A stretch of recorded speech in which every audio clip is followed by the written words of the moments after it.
দেখেছেন যে বিএনপির ভারপ্রাপ্ত চেয়ারম্যান তারেক রহমান তার একটি ছবিকে কেন্দ্র করে সামাজিক যোগাযোগ মাধ্যমে অনেক ধরনের আলোচনা বা সমালোচনার জন্ম হয়েছে। এবং বলা হচ্ছে যে তিনি পাবলিক ট্রান্সপোর্ট এ যে চড়েন বা চড়ছেন এই ছবিগুলো উদ্দেশ্যপ্রণোদিতভাবেই নাকি ছেড়ে দেওয়া হয়েছে এবং বলা হচ্ছে যে এটা ছেড়ে এক ধরনের নির্বাচনের আগে প্রচার বা প্রোপাগান্ডার অংশ হিসেবে এটা করা হচ্ছে। আবার অনেকেই এটাকে খুব ভালোভাবে দেখছেন। তারা মনে করছেন যে এ ধরনের ছবির মাধ্যমে প্রমাণ হয় যে তারেক রহমান তিনি কতটা সাধারণ জীবনযাপন করছেন। তো এই যে পক্ষ-বিপক্ষে যে নানা ধরনের আমরা মতামত দেখতে পাচ্ছি তার এই ছবিগুলোকে কেন্দ্র করে, আপনি ব্যক্তিগতভাবে আসলে তারেক রহমানের এই যে পাবলিক ট্রান্সপোর্ট এ চড়ার যে ছবিগুলো সামনে আসলো, এই বিষয়টাকে আপনি কিভাবে দেখছেন বা আপনি কিভাবে ব্যাখ্যা করবেন? ধন্যবাদ নাজমুস সাকিব।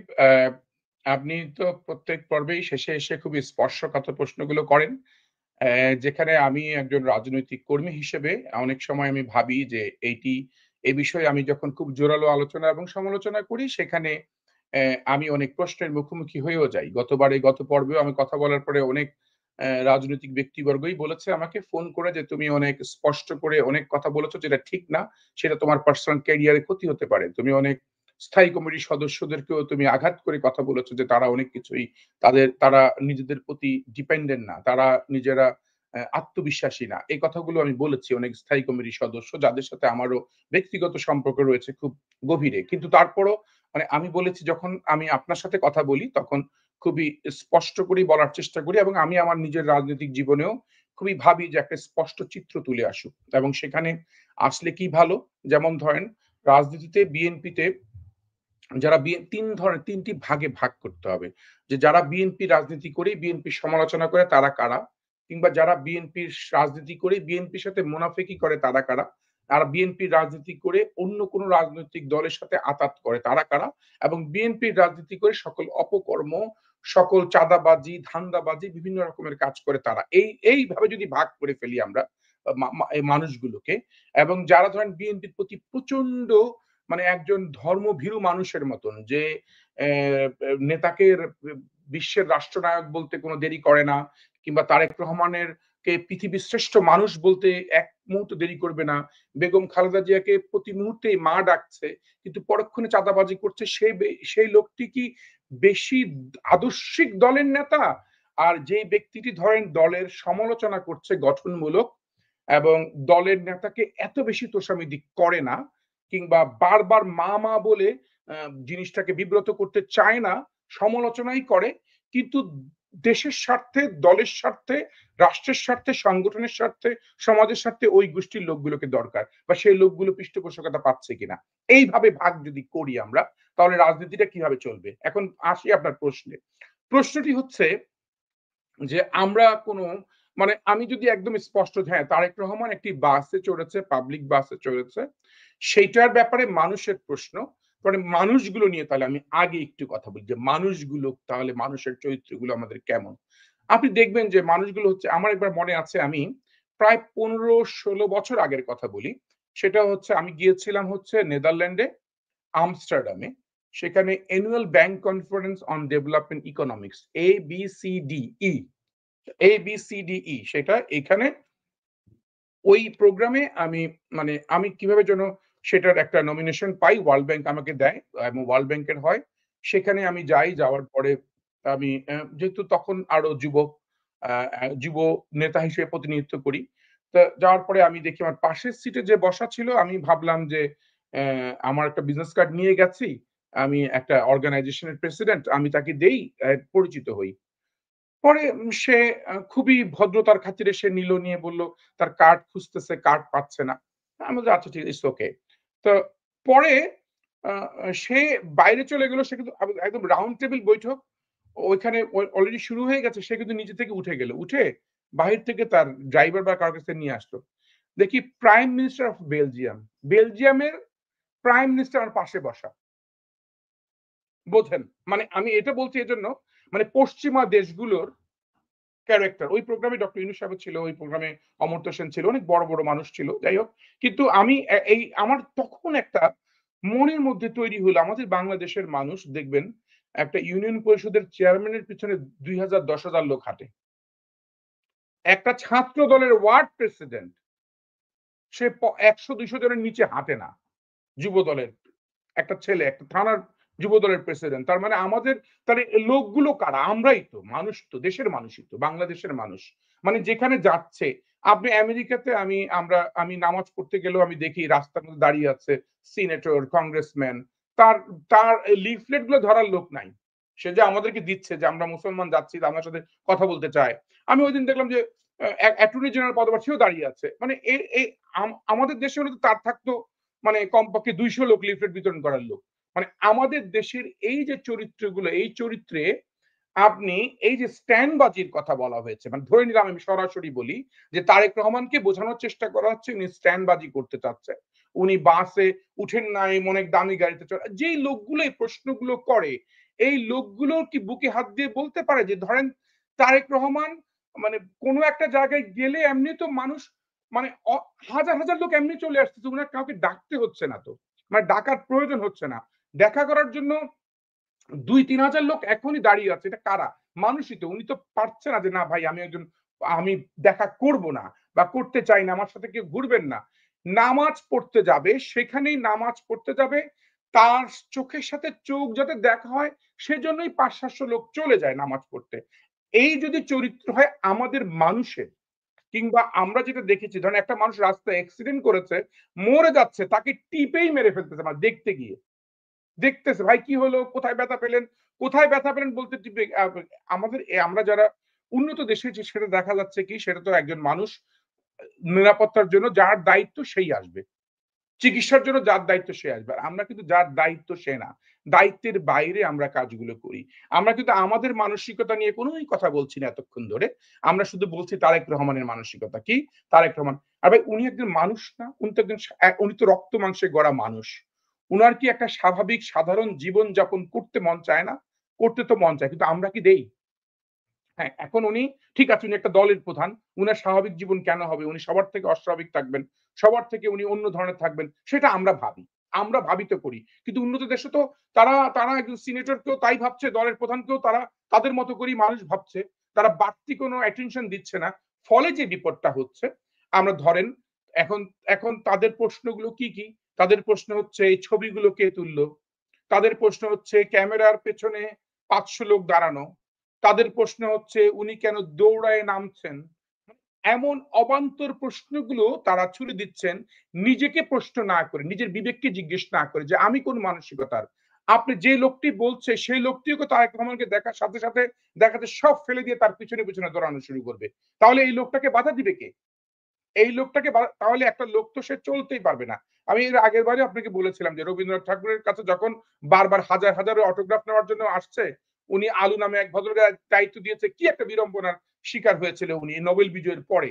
মানে আমাদের এই সাবকন্টিনেন্ট এর মানুষগুলোর মধ্যে যে মানসিক অবস্থান, সেই মানসিক অবস্থানে আমরা তারেক রহমানকে জাজ করতে চাই ভিন্নভাবে। তারেক রহমানকে আমরা মূল্যায়ন করতে চাই না। কিন্তু তারেক রহমান ব্যক্তিগতভাবে আজকের যে বক্তৃতাগুলো আপনি নিশ্চয়ই শুনেছেন, আমিও শুনেছি। এ সকল বক্তৃতা, বিবৃতি শুধু কথার কথা না। একটা মানুষের মানে একটা অন্তরের নির্যাস বের হয়। একটা মানুষের চিন্তা শক্তির খোরাক যোগায় যে সে কোন জায়গায় সে নিজেকে প্রেজেন্ট করতে চায়, একটা দেশকে দেখতে চায়। এবং সেই দেশটিকে দেখার জন্য সে কতটুকু আজকে দেখা যাচ্ছে জব প্লেসমেন্ট এর ব্যাপারে বাংলাদেশে প্রচুর চাকরির বাজার তৈরি করার জন্য এই যে একটা মানসিক চিন্তা তৈরি হয়েছে এবং উৎপাদনশীলতার রাজনীতিটাকে আরো বেশি ত্বরান্বিত করার জন্য যে কথাগুলো উনি বলেছেন, আমি তো অবাক হয়ে যাই যে শিক্ষা ক্ষেত্রে বিনিয়োগের কথা যে বারবার বললেন, এটি আমাকে ভাবিত করে এবং পাশাপাশি ভাবিত করে যে প্রতিহিংসার রাজনীতি, এই রিকনসিলিয়েশন এর রাজনীতি করার যে ধারণাটা বা একটা রেইনবো স্টেট করার যে পরিকল্পনাটা, এই পরিকল্পনাগুলো আমরাই করতে দিব না। আপনি জানেন? আমাদের যে মানসিক অবস্থা আমরা বলব যে আপনি কেন প্রতিশোধ নেবেন না? আপনার উপরে এত অত্যাচার করেছে। আমাকে যদি বলে ভাই আপনার তো হাতের ৬ টুকরা করে ফেলেছে ভেঙে বা এই করেন আপনি কেন এখনো ওদের বিরুদ্ধে আপনি জানেন যে আমার নাম ব্যবহার করে অলরেডি একটি মামলা করেছে তারা ওদের বিরুদ্ধে এত অস্থির হয়ে। মানে এই লোকগুলো কারা? উৎসুক। মানে ১-২ টি মামলা আমার মানে যার ব্যথা তার খবর নাই। যার মানে বলে না যার বিয়ে তার খবর নাই, পাড়াপড়শির ঘুম নাই। তো আমাদের অবস্থাটা হচ্ছে পাড়াপড়শির ঘুম নাই। যার ব্যথা, যার কষ্ট। তারেক রহমানের পরিবার সে ব্যক্তিগতভাবে যেভাবে নির্যাতন, নিপীড়নের শিকার হয়েছে, সেই যদি বলে আমি প্রতিহিংসার রাজনীতি করব না, আর আমরা যদি বলি না আপনাকে প্রতিহিংসা রাজনীতি করতেই হবে, না করলে আমরা থাকবো না, তাহলে দোষটি কার হবে? এটিগুলো একটি বড় বড় বিষয়। এখন আসি সমালোচনার জায়গায়। কারণ আমরা এই পর্বে অবশ্যই সমালোচনা করেই শেষ করতে চাই। কারণ সমালোচনাগুলো যদি না করি তাহলে আমাদের এই সমালোচনাগুলো একটা জায়গায় হয়তো স্থির হয়ে থাকবে। সমালোচনার জায়গাগুলো হচ্ছে ধরেন বিএনপির প্রত্যেকটি নেতাকর্মীর মানে ঠিক তদ্রুপ মানে দলের প্রধানের মতন করেই আচরণ করা উচিত। তাকে বুঝতে হবে যে মানুষ কি কাজ করলে বা বললে মানুষ ভালো বলবে, এই এতটুকু ন্যূনতম জ্ঞান থাকা দরকার। মানে আপনি হঠাৎ করে এমন কিছু করলেন অপ্রত্যাশিত, আপনাকে ন্যূনতম যদি জ্ঞান না থাকেন তাহলে রাজনীতি করা উচিত না এবং এই দলকে ব্যবহার করা উচিত না। সেটি অনেকের মধ্যে নাই। যেটি হচ্ছে সে জানেই না যে আসলে আছে ন্যূনতম আমি কোন কথাগুলো বললে যে আসুন ভাই আমরা সবাই মিলেমিশে চলি, একই সমাজ গড়ি। এই কথাটি বললে ১০ টি মানুষের অ্যাটেনশন পাওয়া যাবে না। কাউকে আমরা ঢুকতে দিব না। এই কথা বললে কি বেশি অ্যাটেনশন পাওয়া যাবে? হ্যাঁ, বেশি অ্যাটেনশন পায় কিছু লোকজন ওই নেতার মতো করেই আরো কিছু কর্মী তৈরি করে যেগুলো এইগুলো তখন ফলে কি হয়? সমাজে একটা উচ্ছৃঙ্খল একটা পরিবেশ সৃষ্টি করে। এবং আপনি দেখবেন যখনই কখনো কোনো বক্তৃতা বিবৃতি আসে তখন একটা ফরমেট থাকে। যে ফরমেট গুলা বিএনপির নেতাকর্মী যারা মাঠ পর্যায়ে রাজনীতি করে তাদেরকে এখন এই ফরমেটটা ছিঁড়ে ফেলা উচিত। সেই ফরমেটটা কি? ধরেন কারো বিরুদ্ধে কথা বলতেই ধরেন আওয়ামী লীগের বিরুদ্ধে কথা বলেই ৫ মিনিটের মধ্যে ৩ মিনিট নষ্ট করে। আর ২ মিনিট নষ্ট করে হচ্ছে তার দলের নেতার প্রশংসা করে। ফলে সে কি কারণে আসলো, কি করবে এবং কি প্রেজেন্ট করতে চায় সমাজের জন্য সে অবস্থানটি আর বলে না। ফলে বিরোধিতা এই করার একটি প্রবণতা আমাদের মধ্যে এই আমাদের রক্তের মধ্যে ঢুকে গেছে রাজনীতিতে। এটি নতুন বাংলাদেশ, নতুন রাজনীতি, নতুন বিএনপির মধ্যে দেখতে চাই। যেটি হচ্ছে কি? সেটি হচ্ছে এই বিএনপির নেতাকর্মীরা আর এভাবে বক্তৃতা ১ জন বা ২ জন তো দিবেই। বলবে যে আমাদের ফ্যাসিস্ট কিন্তু সবাই যত বেশি বিরুদ্ধে বলতে পারি তত বেশি মনে হচ্ছে ক্রেডিট পাওয়া যাচ্ছে। তত বেশি মিছিলে মুখরিত হয়ে যাচ্ছে সামনে। খেয়ে ফেলবো সেই ফ্যাসিস্টদেরকে, ঢুকতে দিব না এই কথাটি বললে যখন উদ্বেলিত হয়ে ওঠে তখন নেতা খুব খুশি হয়। ভাবে ওরে বাবা আমি তো অনেক জ্বালাময়ী বক্তৃতা দিচ্ছি এবং এই জ্বালাময়ী প্যাটার্নটাকে ছিঁড়ে ফেলতে হবে। যদি ডাইরেক্ট ছিঁড়ে ফেলতে না পারে তাহলে আগামীর ভালো রাজনীতি তৈরি করা যাবে না। এটা হচ্ছে একটি সমালোচনা। আচ্ছা, দ্বিতীয় সমালোচনাটি আমি বলতে চাই যে অনেক বেশি নেতা থাকলে যে ভালো সেটি কিন্তু ভাবা উচিত না। আমার অনেক নেতা, আমি অনেক বেশি ক্রেডিট নিব সেটি হবে না। আপনার অনেকের কম নেতা অনেক ক্রেডিট নিতে পারবে। ধরেন অনেক ছোট দলে কিন্তু একজনই নেতা। দেখবেন আপনি কিছু বড় দল হয়ে গেছে তারা নামে বড়। তাদেরকে আপনি টক শোতে দেখেন বিভিন্ন জায়গায়। কিন্তু তার সেক্রেটারি কে আপনি জানেন না। প্রেসিডেন্ট সেক্রেটারিও হয়তো জানেন। কিন্তু আর কাউকে চিনেনই না। কিন্তু সে একটা সুবিধাজনক জায়গায় আছে। তার মানে অসুবিধাটা কি এটা বুঝতে হবে, বুঝে নিতে হবে। ধরেন ডাকসু নির্বাচন। তফসিল ঘোষণা হয়েছে? হয়ে যাবে। ছোট সব দল তার প্রার্থী ঘোষণা করে ফেললো। কিন্তু বিএনপি ভাবছে সে তো হয়েই যাবে। কারণ বিএনপি অনেক নেতা, ফলে বিএনপির সমস্যাটা কি হবে? বিএনপি নেতা নির্বাচন করতে পারতেছে না। কাকে ভিপি নমিনেশন দিবে? ধরেন। এটা তার জন্য অনেক বড় ক্ষতি না? অনেক বড়ই ক্ষতি। কেন ক্ষতি?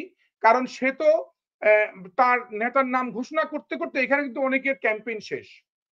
অনেকের প্রচারও শেষ। কিন্তু সে তার লিডারের নাম ঘোষণা করতে এখনো পারে নাই। এটা হলো ১। আর ২ ক্ষতি হচ্ছে যখন যার নামটা ঘোষণা করছে পরক্ষণেই বাকি যারা ক্যান্ডিডেট হতে চেয়েছে সবাই তার বিরুদ্ধে লেগে গেছে ভিতরে গোপনে। এই যে কালচার এইটি বন্ধ করতে হবে বিএনপির। বিএনপির 79% নেতাদের মধ্যে এই চরিত্র বিরাজ করছে। শুধু নিজেই নেতা হতে চায় এবং সে নেতার প্রার্থী হতে চায় কিংবা সে যদি তার কথা যদি না হয়, না মানা হয় কিংবা সে সফল না হয়, পরক্ষণেই সে তার নিজের লোকদের বিরুদ্ধে বিরুদ্ধাচরণ করে এবং তার পেছনে ষড়যন্ত্র করে। যে তা না হলে বিএনপি ছাড়ার কোন রাজনৈতিক দলই থাকতো না বাংলাদেশে। মানে আমি চাই থাকুক কিন্তু থাকতোই না কেন? এতটা আবাদের জায়গা ছিল। তাহলে আমি বললাম ২য় সমস্যা। তাহলে এখন সর্বশেষ যেটি আমি বলতে চাই মানে সেটি হচ্ছে যে একটা স্পেস দেওয়ার রাজনীতির ক্যারেক্টার থাকতে হবে। স্পেস বলতে কি? যেমন ধরেন আপনি সারাক্ষণ এনসিপির বিরুদ্ধে বিএনপির রাজনীতি করে আপনি এনসিপির বিরুদ্ধে বলবেন সেটি ঠিক না। বলবেন না। এনসিপিরা নিজের কর্মকাণ্ডের কারণে তারা পতিত হচ্ছে। বরঞ্চ এনসিপিকে আপনি ব্র্যান্ডিং করে দিবেন বেশি বললে। যত বলবেন তত তার ব্র্যান্ডিংটা আপনার কারণেই আরো বেশি মার্কেটিং পাচ্ছে। আপনার কারণেই আরো সে আরো মাইলেজ পাচ্ছে। সেই মাইলেজ গুলো দিবেন না। এটা টেকনিক্যাল বিষয়। এই টেকনিক্যাল বিষয়গুলো মাথায় রাখা উচিত। আমি আজকে ৩ টি সমস্যাই বললাম। আমি মনে করি প্রত্যেক পর্বেই তো বলি ৩-৪ টি করে। আর প্রত্যেক পর্বে আরো অন্য পর্বের জন্য রেখে দিলাম বাকিগুলো।